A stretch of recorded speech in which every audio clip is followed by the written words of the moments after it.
নির্বাচনের প্রস্তুতি নিচ্ছে সরকার, বলছেন প্রধান উপদেষ্টা। নির্বাচনের আগে সবাই গরিবের বন্ধু হন, বলছেন নুরুল হক। মঈন ফখরুদ্দিনের চেয়েও কঠিন ষড়যন্ত্র শুরু হয়েছে। মা ছেলের মধুর সম্পর্ক থেকে বঞ্চিত করেছিল হাসিনা। এবং সর্বশেষ জানাবো, জুনে দেশটিতে বাংলাদেশি পণ্যের প্রদর্শনী, বাংলাদেশকে সস্তায় গরুর মাংস দিতে চায় ব্রাজিল। এতক্ষণ শুনছিলেন সংবাদ শিরোনাম, এবারে বিস্তারিত। তবে তার আগে অনুরোধ থাকবে আমাদের চ্যানেলটি সাবস্ক্রাইব করে বেল আইকনটি ক্লিক করুন। নির্বাচনের প্রস্তুতি নিচ্ছে সরকার, বলছেন প্রধান উপদেষ্টা।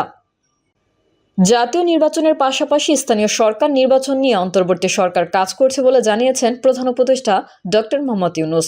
গত বছরের 7ই জানুয়ারি আওয়ামী লীগের শাসনামলে দ্বাদশ জাতীয় সংসদ নির্বাচন অনুষ্ঠিত হয়, কিন্তু সরকারি চাকরিতে কোটা সংস্কার নিয়ে ছাত্রদের আন্দোলনের তোপের মুখে পড়ে গত বছরের 5ই আগস্ট এবং দেশ থেকে পালিয়ে যান প্রধানমন্ত্রী শেখ হাসিনা। শেখ হাসিনা দেশ থেকে পালিয়ে যাওয়ার পর আওয়ামী লীগের দীর্ঘ 15 বছরের আধিপত্যের পতন ঘটে। তারপর নোবেলজয়ী ডক্টর মোহাম্মদ ইউনূসের নেতৃত্বে গঠিত হয় অন্তর্বর্তীকালীন সরকার। অন্তর্বর্তীকালীন সরকার দায়িত্ব নেওয়ার পর থেকেই বিএনপি সহ অন্যান্য রাজনৈতিক দল নির্বাচনের জন্য জোর দাবি জানিয়ে আসছে। রাজনৈতিক দলগুলোর দাবির পরিপ্রেক্ষিতে অন্তর্বর্তীকালীন সরকারের প্রধান উপদেষ্টা ডক্টর মোহাম্মদ ইউনূস বুধবার রাতে জানিয়েছেন, জাতীয় নির্বাচনের পাশাপাশি স্থানীয় সরকার নির্বাচন নিয়ে অন্তর্বর্তী সরকার কাজ করছে। নির্বাচনের আগে সবাই গরিবের বন্ধু হন, বলছেন নুরুল হক। গণ অধিকার পরিষদের সভাপতি ও ঢাকা বিশ্ববিদ্যালয়ের ছাত্র সংসদের সাবেক সহসভাপতি নুরুল হক নূর বলেছেন, গত 50 বছর নির্বাচনের আগে সবাই গরিবের বন্ধু হয়েছে, কিন্তু ক্ষমতায় গিয়ে কেউ কথা রাখেনি। আজকে আমরা রাজনীতিবিদদের লুটপাট দুর্নীতি নিয়ে কথা বলছি। একটা জবাবদিহিতামূলক জনবান্ধব প্রশাসনিক ব্যবস্থা গড়ে তুলতে হবে। রাষ্ট্র সংস্কারের মাধ্যমে নাগরিকদের মৌলিক অধিকার নিশ্চিত করতে হবে, সাংবিধানিক অধিকার নিশ্চিত করতে হবে। এরই অংশ হিসেবে আজকে এই সরকার 3 মাসের জন্য নির্বাচন পরিচালনার সরকার নয়।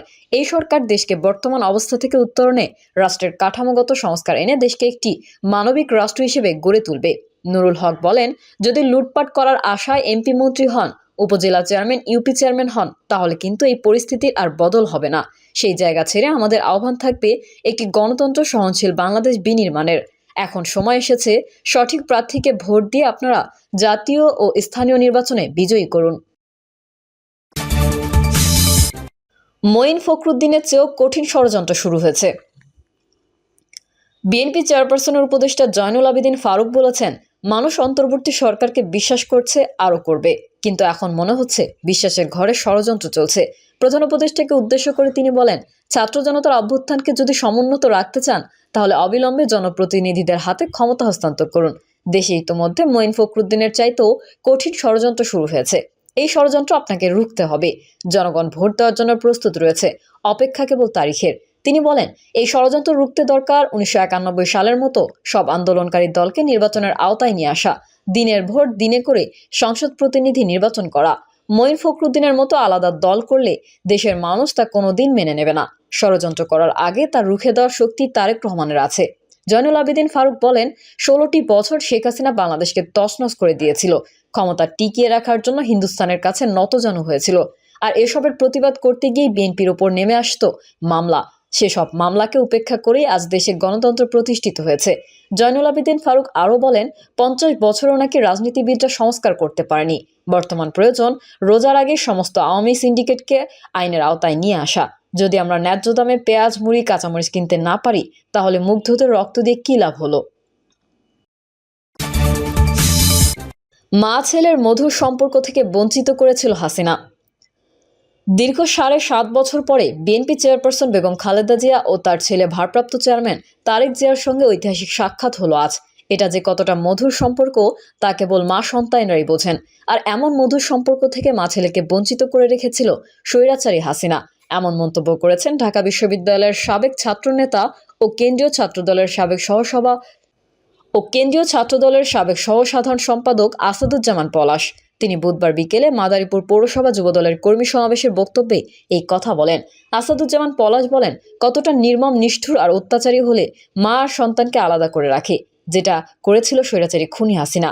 বিএনপি চেয়ারপারসনকে মিথ্যা মামলায় গ্রেফতার করে হাজতে রেখেছিল আর তারেক রহমানকে দেশদ্রোহী করে বিদেশ থেকে আসতে দেয়নি। ফলে বৃদ্ধ বয়সেও মা ছেলের সাক্ষাৎ হয়নি দীর্ঘদিন। কিন্তু এখন বীরের বেশে দেশবাসীর ভালোবাসা নিয়ে চিকিৎসার জন্য লন্ডন গেলেন বেগম জিয়া। আর মা সন্তানের এমন মধুর চিত্র দেখল দেশবাসী। এ সময় আসাদুজ্জামান পলাশ আগামীতে বিএনপিকে ভোট দিয়ে জনগণের সেবা করার জন্য এলাকাবাসীকে আহ্বান জানান। সভায় সভাপতিত্ব করেন জেলা যুবদলের সদস্য সচিব মনিরুজ্জামান ফুফু। জুনে দেশটিতে বাংলাদেশি পণ্যের প্রদর্শনী। বাংলাদেশকে সস্তায় গরু মাংস দিতে চায় ব্রাজিল। বাংলাদেশে সস্তায় গরুর মাংস রপ্তানি করতে চায় ব্রাজিল। এর আগেও এই প্রস্তাব দেওয়া হয়েছিল, কিন্তু বিগত আওয়ামী লীগ সরকারের সময় আমলাতান্ত্রিক জটিলতা ও প্রয়োজনীয় সনদ না পাওয়ায় শেষ পর্যন্ত তা সম্ভব হয়নি। বুধবার রাজধানীর একটি হোটেলে সংবাদ সম্মেলনে ঢাকায় নিযুক্ত দেশটির রাষ্ট্রদূত পাওলো ফার্নান্দো দিয়াস ফেরেস এসব কথা বলেন। এ সময় জানানো হয় 15 থেকে 18 জুন ব্রাজিলের সাও পাওলো শহরে বাংলাদেশি পণ্যের প্রদর্শনী মেড ইন বাংলাদেশ এক্সপো 2025 অনুষ্ঠিত হবে। Brazil Bangladesh chamber of commerce and industries সংবাদ সম্মেলন আয়োজন করে। অনুষ্ঠানে আরও বক্তব্য দেন বিবিসিসিআই এর সহসভাপতি মোহাম্মদ সাইফুল আলম এবং মূল প্রবন্ধ উপস্থাপন করেন মহাসচিব মোহাম্মদ জয়নাল আবেদিন। অনুষ্ঠানে জানানো হয়, কয়েক বছর ধরেই বাংলাদেশে গরুর মাংস রপ্তানিতে আগ্রহ দেখিয়ে আসছিল ব্রাজিল। সর্বশেষ এপ্রিলে দেশটি প্রতি কেজি গরুর মাংস $4.5 বাংলাদেশে রপ্তানি করতে প্রস্তাব দিয়েছিল। ওই মাসে ব্রাজিলের পররাষ্ট্রমন্ত্রী মাউরো ভিয়েরা 2 দিনের সফরে ঢাকায় এলে বিষয়টি নিয়ে আলোচনা হওয়ার কথা ছিল। ব্রাজিল যখন বাংলাদেশে গরুর মাংস রপ্তানির প্রস্তাব দেয়, তখন ঢাকার বাজারে প্রতি কেজি গরুর মাংস কম বেশি 800 টাকায় বিক্রি হচ্ছিল। রাজধানীর বাজারে এখন গরুর মাংস প্রতি কেজি 650 থেকে 700 টাকায় বিক্রি হচ্ছে। সংবাদ সম্মেলনে ব্রাজিলের রাষ্ট্রদূত জানান, ব্রাজিল বিশ্বের সবচেয়ে বড় গরু ও পোলট্রি মাংস উৎপাদনকারী দেশ। বিশ্বের অনেক মুসলিম প্রধান দেশেরই ব্রাজিল থেকে গরুর মাংস আমদানির অনুমতি রয়েছে। বাংলাদেশে এই অনুমতি নেই। রাষ্ট্রদূত জানান, ওই অনুমতি পাওয়ার জন্যই ব্রাজিল চেষ্টা করছিল। সনদ পেতে তিনি কিভাবে দৌড়ঝাঁপ করেছিলেন তা তুলে ধরেন। দিয়াস ফেরেস বলেন, আলোচনার জন্য তিনি প্রথমে প্রাণী সম্পদ মন্ত্রণালয়ে গিয়েছিলেন। সেখান থেকে তাকে বলা হয় বাণিজ্য মন্ত্রণালয়ে যেতে। এরপর বাণিজ্য মন্ত্রণালয়ে যান ব্রাজিলের প্রতিনিধিরা। রাষ্ট্রদূত বলেন, মন্ত্রীর কাছে যাওয়ার পর মন্ত্রণালয়ের কর্মকর্তারা বাংলায় লেখা কাগজপত্র দেখিয়ে নানা ধরনের নীতিমালার কথা জানান। তবে আমি এত নীতিমালা বুঝিনি। এক কথায় যেটা বুঝেছি তা হলো তারা অনুমতি দেননি। তবে বিষয়টি এখনও প্রক্রিয়াধীন। আশা করছি শেষ পর্যন্ত অনুমতি পাওয়া যাবে। তিনি বলেন, শুধু 2 দেশের মধ্যে বাণিজ্য নয়, ব্রাজিল বাংলাদেশে নতুন বিনিয়োগ করতে চায়। কৃষি, ওষুধ শিল্প, নবায়নযোগ্য জ্বালানি সহ নানা খাতে বাণিজ্য ও বিনিয়োগের ক্ষেত্রে ব্রাজিল ও বাংলাদেশ পরস্পরের সঙ্গে কাজ করতে পারে। ব্রাজিলের রাষ্ট্রদূত জানান, কৃষি বাণিজ্যে তাদের দেশের অবস্থান অনেকটা পাওয়ার হাউস বা শক্তি কেন্দ্রের মতো। এক্ষেত্রে ব্রাজিল থেকে অভিজ্ঞতা নিতে পারে বাংলাদেশ। তিনি জানান, ব্রাজিলের মানুষ বছরে মাথাপিছু 100 কেজি গরুর মাংস খায়। বাংলাদেশে এর হার অনেক কম। ব্রাজিলের একটি গরু থেকে দিনে গড়ে 45 কেজি দুধ পাওয়া যায়। বাংলাদেশে পাওয়া যায় 7 থেকে 8 কেজির মতো। পাওলো ফার্নান্দো বলেন, সুতরাং শুধু মাংস রপ্তানি নয়, প্রযুক্তি স্থানান্তরের মাধ্যমে বাংলাদেশে স্থানীয়ভাবে উৎপাদন বৃদ্ধিতে সহযোগিতা করতে পারে ব্রাজিল। তবে এক্ষেত্রে বেসরকারি খাতকেও এগিয়ে আসতে হবে। রাষ্ট্রদূত বলেন, ব্রাজিলের সর্বজনীন স্বাস্থ্য সুরক্ষার কর্মসূচি রয়েছে। এজন্য ব্রাজিল সরকার প্রচুর পরিমাণে ওষুধ কিনে থাকে। বাংলাদেশের ওষুধ কোম্পানিগুলো এই সুযোগ নিতে পারে। তবে এক্ষেত্রেও সনদ জটিলতা রয়েছে। বাংলাদেশি পণ্যের বড় প্রদর্শনী বিবিসিসিআই এর সহসভাপতি সাইফুল আলম বলেন, আগামী 15 থেকে 18 জুন ব্রাজিলের সাও পাওলোতে প্রথমবারের মতো মেড ইন বাংলাদেশ প্রদর্শনী 2025 অনুষ্ঠিত হবে। এই প্রদর্শনী 2 দেশের মধ্যে বাণিজ্য বাড়াতে সহায়তা করবে।